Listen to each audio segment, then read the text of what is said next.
আপনি জানেন কি বাংলাদেশে প্রতি বছর প্রায় ৬,০০০ মানুষ কোলোরেক্টাল ক্যান্সারে আক্রান্ত হচ্ছেন। বর্তমানে ৯০% কোলোরেক্টাল ক্যান্সার ৩৫ থেকে ৫৪ বছর বয়সীদের মধ্যেই দেখা যাচ্ছে। ফাইবার খান, ঝুঁকি কমান, কোলোরেক্টাল ক্যান্সার প্রতিরোধ করুন। জাঙ্ক ফুড এড়ান, শাকসবজি ফলমূল বাড়ান, কোলোরেক্টাল ক্যান্সারের ঝুঁকি কমান। ৪৫ বছরের পর নিয়মিত স্ক্রিনিং করুন। সচেতন হন, নিরাপদ থাকুন।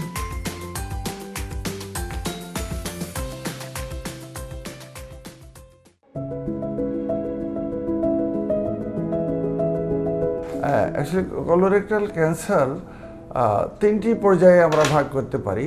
যে প্রাথমিক পর্যায়ে এই রোগটা যখন শুরু হয় তখন একরকম উপসর্গ দেখা দেয়, মাঝখানে একটা উপসর্গ দেখা দেয়, রোগটা যখন অন্যান্য অর্গানে ছড়িয়ে যায় তখন কিন্তু একটা উপসর্গ দেখা দেয়। ঠিক কোন উপসর্গতে রুগী মানুষ ডাক্তারের কাছে আসবে একজন রুগী, তার উপর ডিপেন্ড করে রুগীর অবস্থার উপর। যদি প্রাথমিক পর্যায়ে রোগ ধরা পড়ে, যেটা সাধারণত যদি রেকটাল ক্যান্সার হয়, তখন কি হয়, তখন রোগীর পায়খানার সাথে রক্তপাত হতে পারে। সেই রক্তপাত পায়খানার আগে হতে পারে, পায়খানার সাথে হতে পারে, অথবা পায়খানার পরে হতে পারে। এবং রক্তপাতটা কেমন হয়, অনেক সময় ফ্রেশ ব্লাড, লাল ব্লাড আসতে পারে, অথবা অল্টার্ড ব্লাড আসতে পারে, অথবা অনেক সময় কালো ব্লাড আসতে পারে।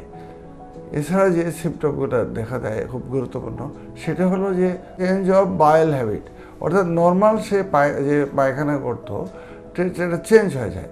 দেখা যায় একজন রোগ প্রতিদিন একবার বা দুইবার পায়খানা করে, কিন্তু যদি কোলোরেক্টাল ক্যান্সার হয়, বিশেষ করে রেকটাল ক্যান্সার হয়, তখন দেখা যায় যে সে দিনে ৫-৬ বার পায়খানা করতেছে, অথবা সপ্তাহে একবার পায়খানা করতেছে, তার পায়খানা হচ্ছেই না, এরকম হতে পারে।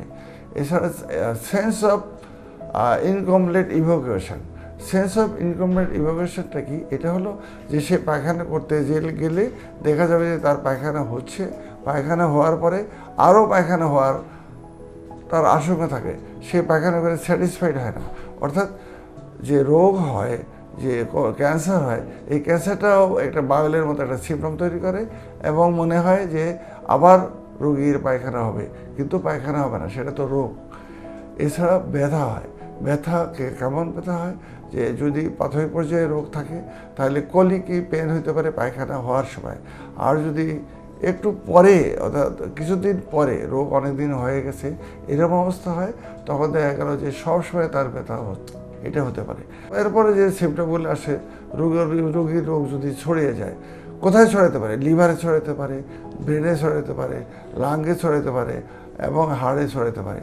তো যদি লিভারে ছড়ায়, জন্ডিস হতে পারে, রোগী অরুচি হতে পারে, বমি হতে পারে, ইভেন পেটে পানি জমে যেতে পারে। যদি হাড়ে ছড়ায়, হাড় ফ্র্যাকচার হতে পারে, হাড়ে ব্যথা হতে পারে। ফুসফুসে ছড়ালে ফুসফুসে পানি জমতে পারে, অথবা ফুসফুসে ব্যথা হতে পারে, অথবা কাশি হতে পারে, কাশির সাথে রক্ত যেতে পারে। ব্রেনে ছড়ালে কী হতে পারে? ব্রেনে ছড়ালে রোগী মাথা ব্যথা হতে পারে, চোখে কম দেখতে পারে, ইভেন সে মাথা ঘুরে পড়ে যেতে পারে। এই ধরনের সিমটম দেখা যায়। সুতরাং একটি কোলোরেক্টাল ক্যান্সারের যে সিমটমগুলো ডিপেন্ড করে রোগী কোন অবস্থায় ডাক্তারের কাছে আসছে তার উপর। সুতরাং এই অবস্থা বুঝে আমাদেরকে রোগ নির্ণয় করতে হয় এবং রোগের অন্যান্য অবস্থান পর্যবেক্ষণ করতে হয়। কোলোরেক্টাল ক্যান্সারের কারণ বলতে গেলে বুঝতে হয় যে অনেকগুলো জিনিসের উপর এটা নির্ভর করে। বয়স একটা গুরুত্বপূর্ণ। সাধারণত কোলোরেক্টাল ক্যান্সার শুরু হয় ৫০ বছরের বয়সের বেশি বা ৫০ বছর বয়সের মধ্যে। এখন আমরা ৫০ বছরের কম বয়সেও পাই, ৪০, ৪৫, ৩০, ইভেন ২৫ বছরেও আমরা কোলোরেক্টাল পাই। এটা গেল বয়স। এরপরে পারিবারিক ইতিহাস যদি থাকে, অর্থাৎ তার পরিবারের যদি নিকট আত্মীয়র, অর্থাৎ ফার্স্ট ডিগ্রি রিলেটিভের যদি কোলোরেক্টাল ক্যান্সার হয়ে থাকে, তাহলে তার কোলোরেক্টাল ক্যান্সার হওয়ার চান্সটা বেশি থাকে। এছাড়া যদি রেকটাল পলিপ থাকে, পলিপ থেকে ক্যান্সার হতে পারে। যদি ইনফ্লামেটরি বায়োল সিন্ড্রোম কিছু আছে, যেমন ক্রনস ডিজিজ যদি থাকে, তাহলে কোলোরেক্টাল ক্যান্সার হতে পারে। কোলোরেক্টাল ক্যান্সারের আর গুরুত্বপূর্ণ কতগুলো ফ্যাক্টর আছে, যেগুলো খুবই আমাদের জানা দরকার। যেমন যারা নিয়মিত জাঙ্ক ফুড খান অথবা প্রসেস ফুড খান অথবা ফ্রিজড ফুড খান, তাদের কোলোরেক্টাল ক্যান্সার হতে পারে। আর কোলোরেক্টাল ক্যান্সার কাদের হতে পারে? যারা নিয়মিত এক্সারসাইজ করেন না, সিগারেট বা ধূমপান করেন এবং ধূমপানের সাথে মদ্যপান করেন, তাদের কোলোরেক্টাল ক্যান্সার হওয়ার চান্সটা খুব বেশি থাকে। সুতরাং কোলোরেক্টাল ক্যান্সারের কতগুলো, যেমন পারিবারিক ইতিহাস থেকে শুরু করে খাদ্যাভ্যাস এবং তার প্রতিদিনের যে নিয়ম চলার তার উপর ডিপেন্ড করে। যারা অতিকার স্থূলকার হয়, নিয়মিত এক্সারসাইজ করেন না, যারা ঠিক যে প্রতিদিন তার খাবারের তালিকায় ফ্রেশ ভেজিটেবল, যেমন ফ্রেশ ভেজিটেবলের সাথে ফ্রেশ ফ্রুটস রাখেন না, তাদেরও কোলোরেক্টাল ক্যান্সার হওয়ার চান্স থাকে। কোলন ক্যান্সারের প্রাথমিক পর্যায়ে যে টেস্টগুলো করা হয় সেটা কিন্তু আমাদের স্টুল টেস্টটাই খুব গুরুত্বপূর্ণ। স্টুল টেস্টের মধ্যে কী কী থাকে? যেমন faecal immunochemical test, faecal occult blood test, multi targeted stool DNA test. এই তিনটা টেস্ট কিন্তু পায়খানারই টেস্ট। এই টেস্টগুলো থেকে টেস্টগুলো করে আমরা বুঝতে পারি যে তার কোলোরেক্টাল ক্যান্সার হয়েছে কি না। এছাড়া খুব গুরুত্বপূর্ণ একটি টেস্ট রয়েছে, সেটা হলো কোলোনোস্কোপি। কোলোনোস্কোপি করলে আমরা কোলনের যে কোনো ক্যান্সার আছে কিনা, তার পলিপ আছে কিনা বা আলসারেটিভ কোলাইটিস বা ক্রনিক ডিজিজ আছে কিনা সেটা আমরা দেখতে পারি। এবং কোলোনোস্কোপি দ্বারা যদি শুধু পলিপ থাকে, পলিপটা কিন্তু সঙ্গে সঙ্গে কেটে নিয়ে আসা যায়। সুতরাং এটা খুব গুরুত্বপূর্ণ টেস্ট। এরপরে যে টেস্টগুলো আমরা করি, সবচেয়ে গুরুত্বপূর্ণ টেস্ট আমি যেটা বললাম সেটা কোলোনোস্কোপি। কোলোনোস্কোপি একদিকে যে সরাসরি যে দেখা যায় যে তার কোলন ক্যান্সার হয়েছে কিনা, এবং সেখান থেকে আমরা বায়োপসি নিয়ে এটা 100% কনফার্ম করতে পারি। এছাড়া সিটি টেস্ট অথবা এমআরআই টেস্ট করতে পারি। সিটি বা এমআরআই টেস্ট এটার দ্বারা আমরা বুঝতে পারি যে রোগটার পরিধি বা বিস্তৃতি কেমন আছে। এছাড়া আরেকটি গুরুত্বপূর্ণ টেস্ট রয়েছে, যেটি হলো যে PET CT scan. PET CT scan করার উদ্দেশ্য হলো যে এই রোগটি যেখানে শুরু হয়েছিল সেখান থেকে অন্যান্য অর্গানে ছড়ায় গেছে কিনা, সেটা কিন্তু আমরা একটা টেস্ট দ্বারাই বুঝতে পারি। সেটি হলো আমাদের পেট সিটি স্ক্যান। এছাড়া কিছু ব্লাডের কিছু টেস্ট রয়েছে, মার্কার টেস্ট। যেমন সবচেয়ে গুরুত্বপূর্ণ মার্কার হলো সিএ অর্থাৎ কার্সিনো অ্যান্টিজেন। এটা দ্বারা আমরা বুঝতে পারি যে রোগটার অবস্থা কী, রোগটা বাড়তেছে কি না বা কী অবস্থায় আছে। এই ধরনের টেস্টগুলো কিন্তু আমরা সাধারণত করে থাকি। খুবই গুরুত্বপূর্ণ প্রশ্ন। সাধারণত স্ক্রিনিং শুরু করা হয় 45 বছর বয়স থেকে। তবে যদি পারিবারিক ইতিহাস আছে, তার পারিবারিক কারো পরিবারের ক্যান্সার, কোলোরেক্টাল ক্যান্সার হয়েছিল, তার কিন্তু 40 বছর অথবা তার আগেও স্ক্রিনিং শুরু হতে পারে। সুতরাং আমরা স্ক্রিনিং শুরু করব যদি যাদের পারিবারিক ইতিহাস রয়েছে কোলোরেক্টাল ক্যান্সার, তাদের 40 বছর বা তার কম বয়স থেকে। আর নর্মালি সাধারণত করা হয় 50 বছর বয়স থেকে স্ক্রিনিং শুরু করা হয়, এবং এই স্ক্রিনিং খুবই গুরুত্বপূর্ণ। আমরা স্ক্রিনিংয়ের মধ্যে যদি আমরা কোলোনোস্কোপি করি তাহলে 10 বছর পরে একবার করলে 10 বছর পরে আবার করতে হয়। সুতরাং 40 বছর একজন লোক যদি কোলোনোস্কোপি করে, আবার 50 বছর করাতে, অর্থাৎ এর মধ্যে রোগ সাধারণত হয় না, বলে 10 বছর মিনিমাম সময় লাগে একটা কোলোরেক্টাল ক্যান্সারের হতে। বাংলাদেশের প্রেক্ষাপটে কোলন ক্যান্সারের ভয়াবহতা অনেক বেশি। আমি প্রথমে বলেছিলাম কোলন ক্যান্সার কিন্তু তৃতীয় বৃহত্তম একটা ক্যান্সার। আমাদের দেশের ভয়াবহতা কেন বেশি? আমাদের দেশের ভয়াবহতা এই জন্য বেশি যে কোলন ক্যান্সার হলে যে লোকজন সহজে ডাক্তারের কাছে যেতে চায় না, অথবা একটা মিসকনসেপশন আছে যে কোলন ক্যান্সারে আমি একটি সিমটম বলেছিলাম কি, এটা হলো যে পায়খানার সাথে রক্তপাত হওয়া অথবা চেঞ্জ অফ বায়োল হ্যাবিট হতে পারে। এই ধরনের হলে আমাদের দেশের লোকজন করে কি, মনে করে যে তার বোধহয় পাইলস হয়েছে, একটু রক্ত যাচ্ছে, সাধারণ কোয়াক ডাক্তারকে দেখান অথবা ওষুধের দোকানে বসে ওষুধ কিনে খেতে থাকেন।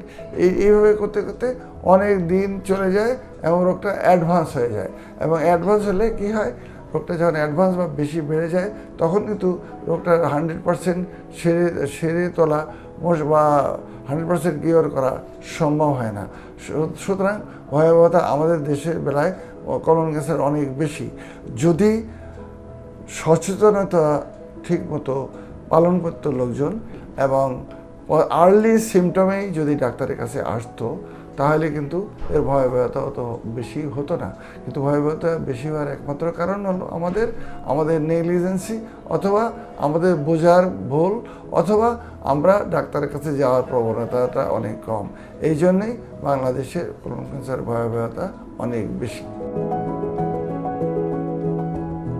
কোলোরেক্টাল ক্যান্সারের চিকিৎসা ডিপেন্ড করে যে কোলোরেক্টাল, আমি দুইভাবে বলি, কোলন ক্যান্সার এবং রেক্টাল ক্যান্সার, এইভাবে ভাগ করে এই কিন্তু চিকিৎসা সম্পর্কে বলতে হয়। যদি কোলনে যদি শুধু ক্যান্সার হয়, কোলন কতদূর পর্যন্ত আমরা সাধারণত বলে থাকি, যেমন আমাদের caecum, ascending colon, transverse colon, descending colon, sigmoid colon, এই পর্যন্ত আমরা একটা কলন বলি। এই জায়গাতে যদি ক্যান্সার হয়ে থাকে এবং ক্যান্সার যদি প্রথমেই অথবা দ্বিতীয় পর্যায়ে থাকে, স্টেজে থাকে, তাহলে প্রথমে সার্জারি করে নেওয়া হয়। সার্জারির পরে আমরা যে চিকিৎসা দিই সেটা হলো কেমোথেরাপি, টার্গেট থেরাপি অথবা ইমিউনোথেরাপি, যেটা ডিপেন্ড করে তার অবস্থার উপর, তার বায়োপসি অথবা অন্যান্য যে আমরা পরীক্ষা করি, এই পরীক্ষার উপর ডিপেন্ড করে করা হয়।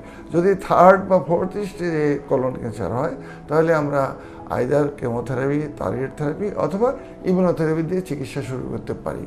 পরে যদি এটা ডাউন স্টেজিং করে যদি স্টেজ 2 বা 1-এ আনা যায়, এই টার্গেট ইমিউনোথেরাপি, কেমোথেরাপি অথবা টার্গেট থেরাপি দিয়ে, তখন সার্জারি করা সম্ভব। কিন্তু রেক্টাল ক্যান্সারের চিকিৎসাটা আলাদা। রেক্টাল ক্যান্সারের বেলায় আমরা যেটা করি, যেটা একটা যে ছোটো জায়গা, এই জায়গাতে ঠিকমতো রোগটা যদি বৃদ্ধি পেয়ে থাকে, প্রাথমিক স্টেজে থাকে এবং যদি উপরের দিকে থাকে রেক্টামের, তখন একটা চিকিৎসা, এবং যদি নিচের দিকে থাকে রেক্টামের আরেক রকম চিকিৎসা। তবে অ্যাজ এ হোল রেক্টাল ক্যান্সারের বেলায় আমরা প্রথমে কেমোথেরাপি দিই। কেমোথেরাপি দেওয়ার পরে আমরা রোগীর রেডিওথেরাপি দিই, তারপরে কিন্তু সার্জারি করা হয়। এইটা হলো সাধারণভাবে চিকিৎসা। তবে সম্পূর্ণ চিকিৎসাই ডিপেন্ড করে রোগীর স্টেজের উপর এবং রোগীর অবস্থানের উপর, যে কী অবস্থায় রোগীটা আমাদের কাছে আসছে এবং তার চিকিৎসা সেইভাবেই দেওয়া হয়ে থাকে। কেমোথেরাপি তো পার্শ্ব প্রতিক্রিয়া কিছুটা হবে, যেমন কেমোথেরাপি একসাথে আমি বলি, কেমোথেরাপি হোক, ইমিউনোথেরাপি হোক বা টার্গেট থেরাপি, যেটাই হোক না কেন, কিছু পার্শ্ব প্রতিক্রিয়া তো আছেই। এর মধ্যে বেশি যেমন চুল উঠে যায়, অ্যালোপেশিয়া, এটা হতেই পারে, এটা মেনে নিতে হবে, কেননা কেমোথেরাপি যখন শেষ হবে তখন চুল আবার নতুন হয়ে যাবে। এছাড়া বমি হতে পারে, বমি খুব গুরুত্বপূর্ণ। ব্যথা বা অন্যান্য যে সিমটমগুলো রোগের হয়, এটা কিন্তু বমি আমরা ওষুধ দিয়ে ম্যানেজ করতে পারি। সুতরাং বমি হোক অথবা অ্যালোপেশিয়া বা চুল উঠে যায়, এ ধরনের কিছু তো হবেই।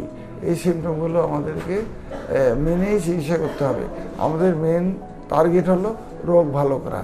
রোগ ভালো করার জন্য যে পার্শ্ব প্রতিক্রিয়া, এটা আমরা সহজেই ম্যানেজ করতে পারি।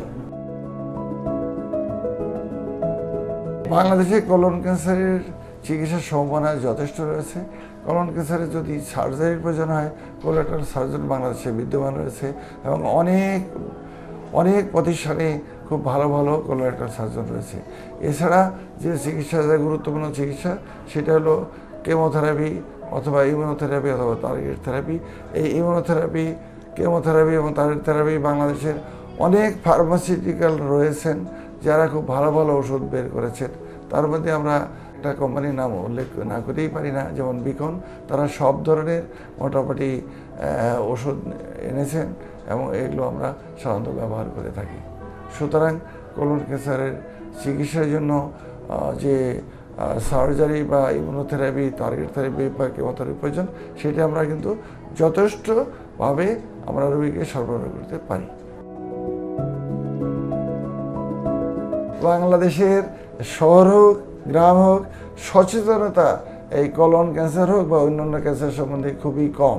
যেটা বলি যে এক ধরনের কোনো ক্যান্সার হলে মানুষ প্রথমে যায় কোথায়, একজন কোয়াক ডাক্তার অথবা ওষুধের দোকানদারের কাছে। সেখানে যেয়ে তারা রোগটাকে আরও বাড়িয়ে দেয়, অর্থাৎ রোগটাকে অ্যাডভান্স স্টেজে আসে। অ্যাডভান্স স্টেজে আসলে হয় কি, ভালো রেজাল্ট তখন পাওয়া যায় না। সুতরাং আমার কথা হলো, যদি এই যে সিমটমগুলো প্রথমেই দেখা যায়, বোঝা যায় এবং ডাক্তারের কাছে আসে, তাহলে কিন্তু ভালো ফল পাওয়া সম্ভব। তবে গ্রাম বাংলা হোক বা শহর হোক, যদি আমরা যারা পলিটিক্যাল লিডার রয়েছেন, গ্রামের যারা মাতাব্বর রয়েছেন, স্কুল কলেজের যারা শিক্ষক রয়েছেন, বিশেষ করে মসজিদের যারা ইমাম রয়েছেন, তাদেরকে যদি আমরা মোটিভেট করতে পারি এই সমস্ত রোগের সাইন সিমটম সম্বন্ধে কিছু বক্তব্য তুলে ধরা এবং মানুষকে সচেতন করা, তাহলে কিন্তু অনেকটাই আমরা সচেতন হতে পারবো। আরেকটা বড় মিডিয়া রয়েছে, যেমন রেডিও, টেলিভিশন একটা ভালো ভূমিকা রাখতে পারে, অর্থাৎ প্রিন্ট মিডিয়া ও ভালো ভূমিকা রাখতে পারে।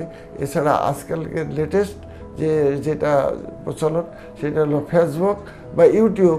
এর মাধ্যমে কিন্তু আমরা সচেতনতা সাধারণ মানুষের মধ্যে ছড়িয়ে দিতে পারি এবং তাতে অনেক উপকার হবে, লোকজন জানতে পারবে এবং ডাক্তারের কাছে সহজেই আসতে পারে।